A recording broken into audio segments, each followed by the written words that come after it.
6장 1절에서 8절 말씀입니다. 고린도전서 6장 1절에서 8절까지 말씀을 함께 보도록 하겠습니다. 같이 읽겠습니다. 고린도전서 6장 1절에서 8절까지 말씀입니다. 함께 봉독합니다. 시작. 너희 중에 누가 다른 이와 더불어 다툼이 있는데 구태여 불의한 자들 앞에서 고발하고 성도 앞에서 하지 아니하느냐? 성도가 세상을 판단할 것을 너희가 알지 못하느냐? 세상도 너희에게 판단을 받겠거든 지극히 작은 일 판단하기를 감당하지 못하겠느냐? 우리가 천사를 판단할 것을 너희가 알지 못하느냐? 그러하거든 하물며 세상 일이랴. 그런즉 너희가 세상 사건이 있을 때에 교회에서 경여김을 받는 자들을 세우느냐? 내가 너희를 부끄럽게 하려 하여 이 말을 하노니 너희 가운데 그 형제간의 일을 판단할 만한 지혜 있는 자가 이같이 하나도 없느냐? 형제가 형제와 더불어 고발할 뿐더러 믿지 아니하는 자들 앞에서 하느냐? 너희가 피차 고발함으로 너희 가운데 이미 뚜렷한 허물이 있나니 차라리 불의를 당하는 것이 낫지 아니하며 차라리 속는 것이 낫지 아니하냐? 너희는 불의를 행하고 속이는구나. 그는 너희 형제로다. 아멘. 자, 오늘은 고린도전서 6장 1절에서 8절 말씀으로 불의에 잠식되지 않는 성도라는 제목을 함께 말씀 나누도록 하겠습니다.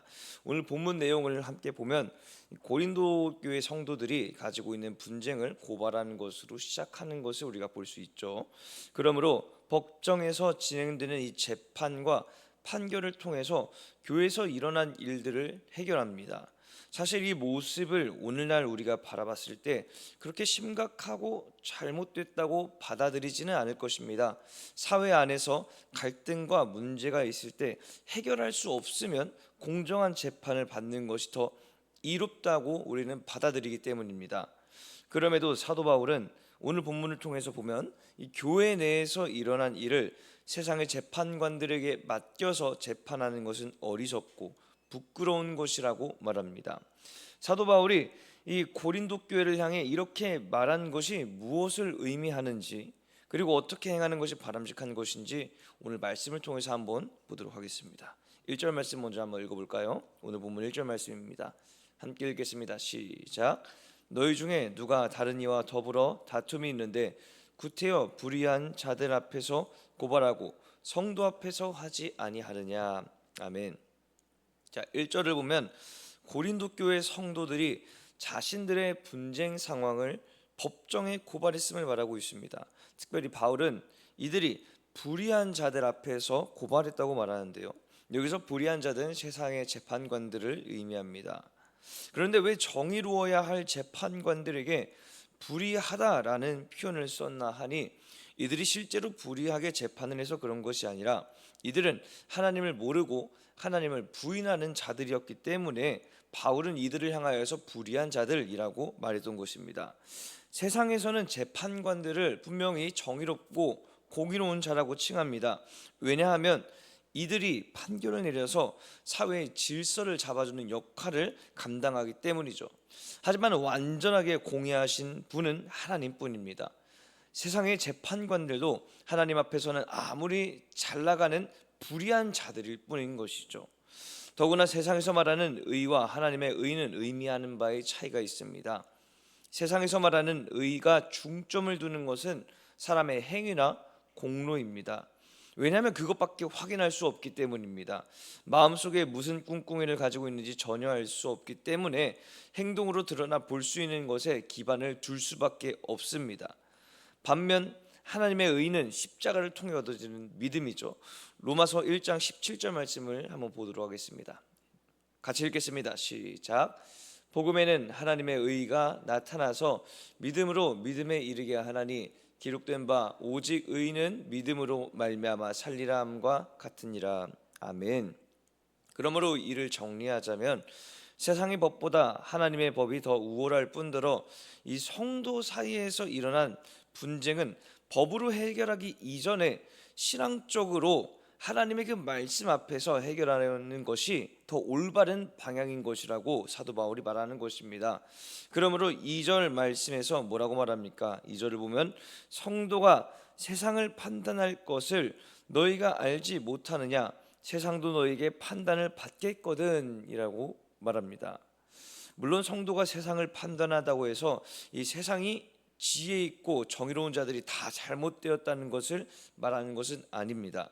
세상이 재판을 할 수 있는 것에는 행위와 공로에 따른 결과뿐이지만 성도는 세상이 판결을 내릴 수 없는 이 믿음의 영역 또는 신앙의 영역까지 판단할 수 있기 때문입니다.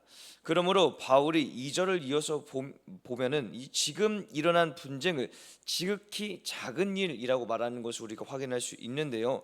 이는 세상의 재판관들도 판결을 내릴 수 있는 일들이기 때문입니다. 믿음 안에서 선한 영향력을 끼쳐야 할 위대한 사명을 가지고 있는 이 그리스도인들이 그저 세상의 분쟁에 얽매여서 재판관의 판결만 바라보고 있는 것이 얼마나 이 시간과 노력의 낭비인지 사도 바울은 찝어서 말하고 있는 것이죠. 3절 말씀도 2절과 같은 의미를 가지고 있습니다. 성도는 천사도 판단할 존재라고 하죠. 이는 성도들이 예수님 안에서 거룩한 보좌에 앉았기 때문입니다. 에베소서 2장 4절에서 6절 말씀을 한번 같이 읽어보도록 하겠습니다. 에베소서 2장 4절에서 6절 말씀 함께 읽겠습니다. 시작.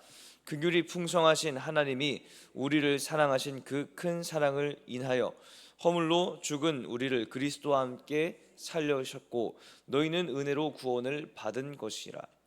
또 함께 일으키사 그리스도 예수 안에서 함께 하늘에 앉히시니.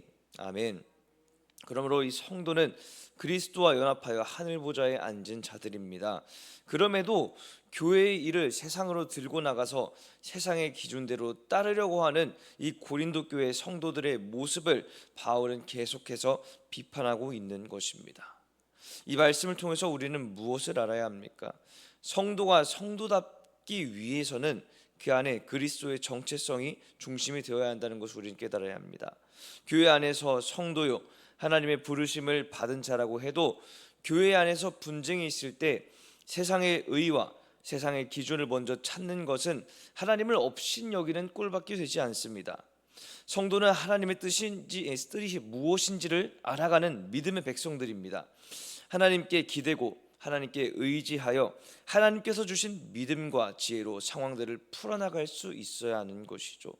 예수님께서 여신 이 구원의 문을 통해서 하나님과 교통하고 하나님의 해결책을 가지고 그 해결책대로 실현할 수 있게 되는 저와 여러분 되시기를 주님의 이름으로 축복합니다. 자, 이제 4절과 5절 말씀을 함께 보도록 하겠습니다. 오늘 본문 4절 5절 말씀입니다. 함께 읽겠습니다. 시작. 그런즉 너희가 세상 사건이 있을 때에 교회에서 경히 여김을 받는 자들을 세우느냐? 내가 너희를 부끄럽게 하려 하여 이 말을 하노니 너희 가운데 그 형제간의 일을 판단할 만한 지혜 있는 자가 이같이 하나도 없느냐? 아멘. 자, 여기서 5절 말씀을 보면 사도 바울이 고린도 교회 성도들을 부끄럽게 하려고 이 말을 하는데 너희 가운데 그 형제간의 일을 판단할 만한 지혜 있는 자가 하나도 없음을 직접적으로 이들 앞에서 말하고 있습니다.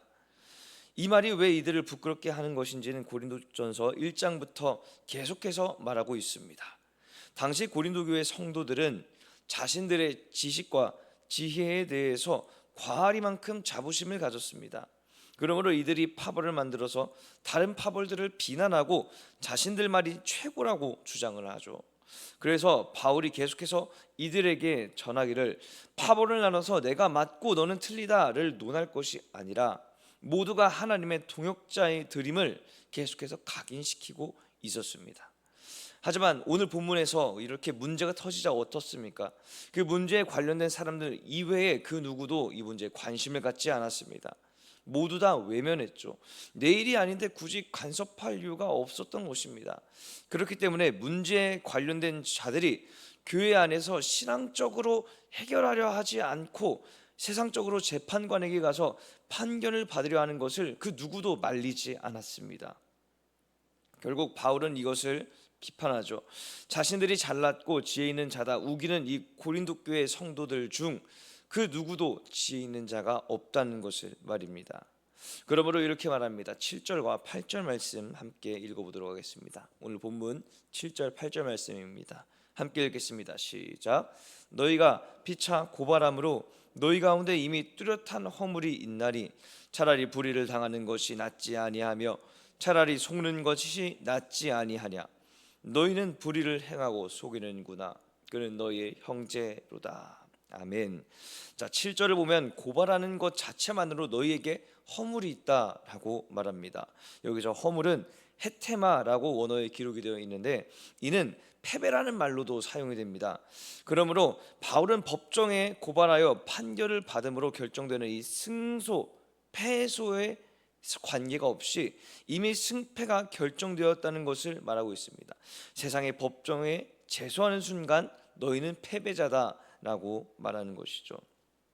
계속해서 말씀드리지만 이 말씀이 재판이 필요한 문제조차 법정에 제소하지 말고 내부에서 조용히 해결하라는 것을 의미하는 것이 아님을 우리는 알아야 합니다. 법적인 문제가 있을 때에는 법적 절차를 밟아야 합니다. 본문에서 말씀드리는 것은 교회 내에서 또는 공동체 안에서 일어난 분쟁을 지혜롭게 해결할 수 있음에도 불구하고 그 문제를 세상의 재판에 맡김으로 교회에 대한 이미지를 그리고 또 하나님에 대한 그 이미지를 스스로 깎아버리기 때문에 바울이 이렇게 말하는 것입니다. 그러므로 바울은 고린도 교회 성도들을 향해서 어떻게 말합니까? 7절을 보면 차라리 불의를 당하는 것이 낫지 아니하며 차라리 속는 것이 낫지 아니하냐라고 말합니다. 서로를 고발하고 법정의 재판을 받아 세상의 방법대로 해결하는 것보다 차라리 손해를 보고 고통을 받더라도 그것을 감수하는 것이 더 낫다고 말하는 것입니다.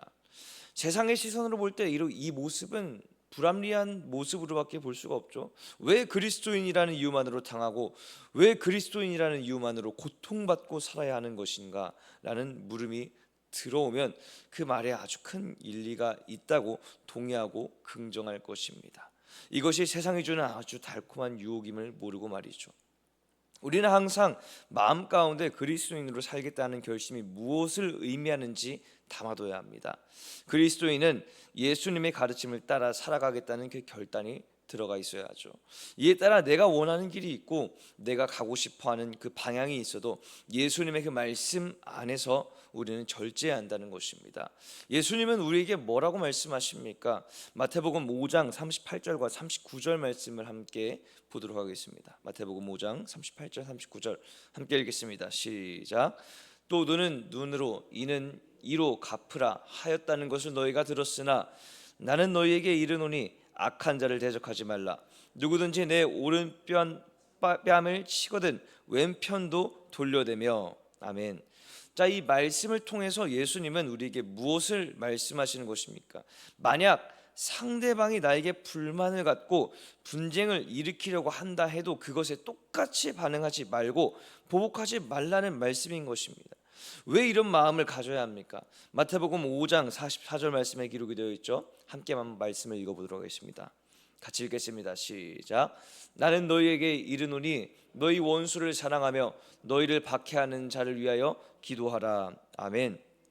사랑하고 기도하고 축복하는 것, 이것이 예수님께서 우리에게 말씀하신 것입니다.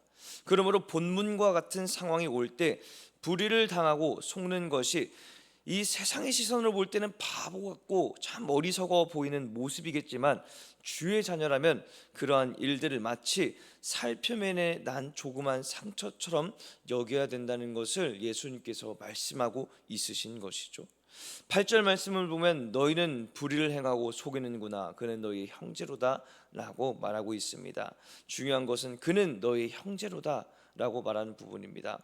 공동체 안에서 우리는 모두 형제요 자매입니다. 예수님 한 분만 바라보며 나아가는 자들인 것이죠. 이러한 영적 개념이 무너지면 서로에게 불의를 행하고 서로를 속일 수밖에 없게 되는 것입니다. 이제 말씀을 정리하겠습니다. 여러분, 성도들에게 필요한 것은 무엇입니까? 바로 그리스도인이라는 정체성입니다. 그 정체성 안에는 많은 요소들이 담겨 있지만 오늘 말씀을 통해서 우리는 공동체 안에서 일어나는 분쟁을 하나님의 지혜로 풀어나갈 줄 아는 자들이 되어야 하는 것입니다. 그렇게 하기 위해서는 당장 일어나는 문제와 어려움에서 우리를 한 발자국 멀리 위치시켜야 합니다. 예수님께서 이를 위해서 어떻게 하실지를 고민하고 기도할 수 있는 큰 마음을 품어야 하는 것이죠. 세상의 지식을 자랑하는 것이 아니라 하나님의 지식을 품고 그 기준을 세상의 기준에 맞추는 것이 아닌 하나님의 기준에 맞출 수 있는 우리가 되어야 되는 것입니다. 그러므로 세상의 그 판결 가운데에서 해결할 수 없는 하나님의 지혜로 우리의 상황과 우리의 환경을 하나님의 뜻하신 바대로 이뤄나갈 수 있어야 되는 것이죠. 이를 통해서 늘 하나님의 말씀 안에서 의인된 자로 살아가시는 저 여러분 되시기를 주님의 이름으로 축복합니다. 우리 같이 기도하도록 하겠습니다. 공동기도문 함께 선포하도록 하겠습니다. 같이 읽겠습니다. 시작. 하나님 아버지, 우리를 주님의 자녀로 부르신 은혜에 감사드립니다. 하나님의 지혜가 날마다 충만하여 늘 세상의 지혜를 압도하기를 원합니다. 하나님을 업신여기지 않게 하시고 겸손하여 주님 보시기에 합당한 자로 살아가게 하여 주시옵소서. 주님께서 세우신 신앙 공동체가 오직 주 안에서 하나 되게 하시고 예수님의 마음을 품고 서로를 사랑하고 섬기는 공동체가 되게 하여 주시옵소서. 항상 불의에 잠식되지 않게 하시고 의의 자녀로 살아가게 하여 주시옵소서. 예수님의 이름으로 기도드립니다. 아멘.